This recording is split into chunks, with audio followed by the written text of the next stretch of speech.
সার্কাসে চাঁদাবাজি করে হাতি নিয়ে যায় না, সালাম দেয়, তারপর চাঁদাবাজি করায়। এটা বন বিভাগ স্পষ্ট নির্দেশনা দিয়ে আছে, যেখানে এমন হাতির খোঁজ পাওয়া যাবে তারা ধরে নিয়ে আসবে।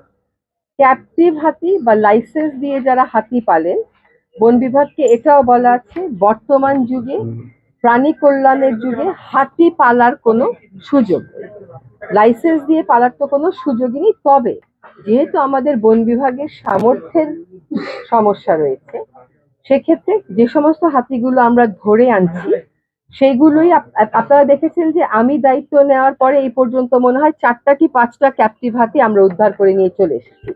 খুলনায় সার্কাস দেখাচ্ছিল মেলায়, সেখান থেকে এনেছি, চাঁদাবাজির সময় এনেছি। এইগুলো ছাড়াও যে সমস্ত হাতির লাইসেন্স দিয়ে পালা হচ্ছে সেগুলোর ব্যাপারে আমরা একটা বিধিমালা চূড়ান্ত করেছি।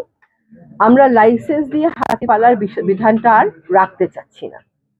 আমরা যেটা করতে চাচ্ছি সেটা হচ্ছে এই ক্যাপটিভ হাতিগুলোকে লাঠি টিলা বলে একটা বন আছে সেখানে নিয়ে যাওয়ার চেষ্টা করছি, এবং সেই প্রকল্পটা আমাদের অনুমোদন হওয়ার প্রায় শেষ প্রান্তে আছে।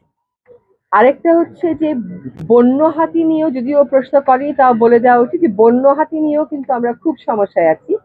তার কারণ হচ্ছে দীর্ঘদিনের অবহেলার ফলে হাতি আর মানুষের যে দ্বন্দ্ব, এটা এখন চূড়ান্ত পর্যায়ে চলে গেছে। চট্টগ্রামে একটা জায়গা আছে কেইপিজেড, সেখানে আমরা এলিফ্যান্ট রেসপন্স টিম বলে স্থানীয় লোকদেরকে প্রশিক্ষিত করে এই দ্বন্দ্বটা প্রায় 6 মাসের মতো নিয়ন্ত্রণে রেখেছিলাম। তারপরে ওই ইআরটি এলিফ্যান্ট রেসপন্স টিমকে সরিয়ে দেওয়ার কারণে আবার একটা হাতি মানুষ দ্বন্দ্ব হলো।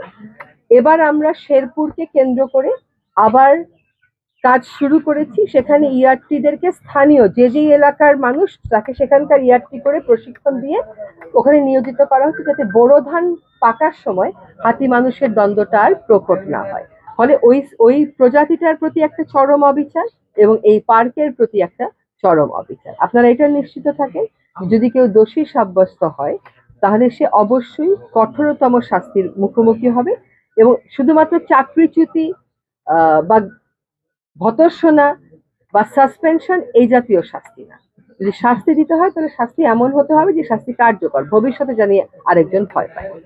কিন্তু যদি গত 1 মাসে 4টা হাতির মৃত্যু আপনারা দেখেন, তার মধ্যে 2টা হাতি কিন্তু আমরা মানুষেরা মেরে ফেলেছি, আর একটা হাতি মারা গেছে অপুষ্টিতে ভুগে, সেটাও মানুষের কাজ।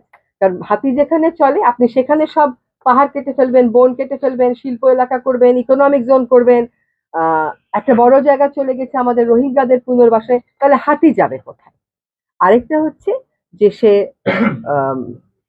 গর্ভবতী ছিল, তার বাচ্চাটা মানে অ্যাবর্শন হতে গিয়ে বেচারা মারা গেছে, তাকে আমরা প্রাণান্ত চেষ্টা করেছি। আমি জানি না যে বাংলাদেশের ইতিহাসে একটা হাতি বাঁচাতে এইরকম কষ্ট আর কখনো করা হয়েছে কিনা, কিন্তু তাকে আমরা বাঁচাতে পারিনি। প্রায় 20 দিন আমাদের চেষ্টার পরে সে মারা গেছে। তো এটা বুঝতে হবে যে আমরা একদম পিকে চলে গেছি।